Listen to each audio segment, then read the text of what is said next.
आज जेवणात काहीतरी झणझणीत आणि टेस्टी बनवायचंय का? तर मग ही रेसिपी नक्की ट्राय करा. तर हॅलो, हाय, नमस्कार, राम राम मंडळी. आज आपण बनवणार आहोत झणझणीत असा अख्खा मसूर. चला तर मग सुरुवात करूयात. सगळ्यात आधी आपल्याला मसूर शिजवून घ्यायचा आहे. त्यासाठी आपण कुकरमध्ये घेणार आहोत अर्धा तास भिजून ठेवलेला अख्खा मसूर. इथे आपण 1.5 कप मसूर घेतला होता, ज्याला आपण अर्ध्या तासासाठी पाण्यात भिजून ठेवलं होतं. आता यामध्ये आपण घालूयात थोडंसं मीठ आणि अर्धा ग्लास पाणी.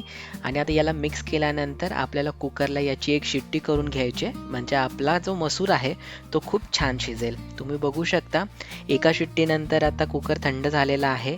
अगदी छान असा आपला मसूर शिजलेला आहे. आपल्याला मसूर खूप जास्त शिजवायचा नाहीये, त्यासाठी आपण एकच शिट्टी केली होती.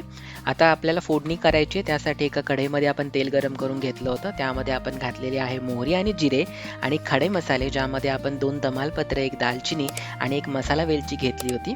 आता यामध्ये आपण घातलेला आहे 1 चमचा आलं लसूणचा क्रश. आता याचा कच्चेपणा जाईपर्यंत आपण याला छान असं मिक्स करून परतून घेतलेलं आहे. आता आपण यामध्ये घातलेला आहे कांदा. तर इथे 2 कांदे आपण बारीक चिरून घेतले होते. त्याला आपण मऊ होईपर्यंत छान असं शिजवून घेतलेलं आहे. तुम्ही बघू शकता छान असा कांदा आपला मऊ झालाय. आता यामध्ये आपल्याला घालायची आहे टोमॅटोची प्युरी.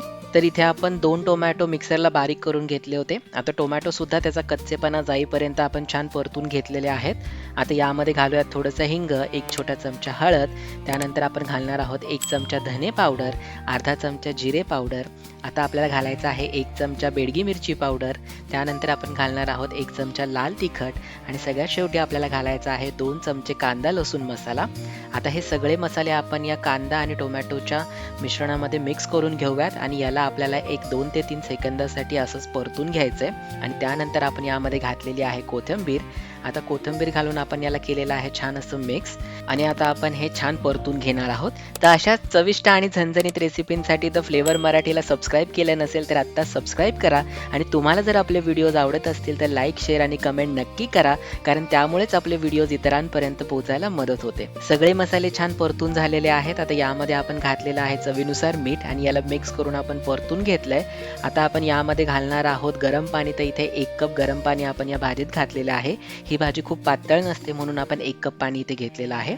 आता याला एक उकळी काढल्यानंतर आपल्याला यामध्ये घालायचा आहे 1 छोटा चमचा गरम मसाला. आणि आपण जे मसूर शिजवून घेतलेले आहेत ते शिजवलेले मसूर आता आपण या भाजीमध्ये घालणार आहोत आणि याला छान असं मिक्स करून घ्यायचं आहे.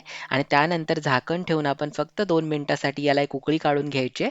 आणि सगळ्यात शेवटी आता आपण याला देणार आहोत एक खमंग फोडणी. त्यासाठी आपण एका तडका पॅनमध्ये तेल गरम करून घेतलं होतं.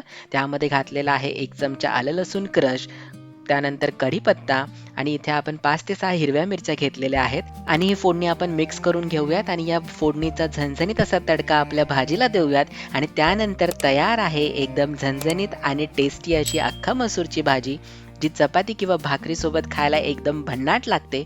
तर तुम्हाला ही रेसिपी कशी वाटली हे आम्हाला नक्की कळवा. धन्यवाद.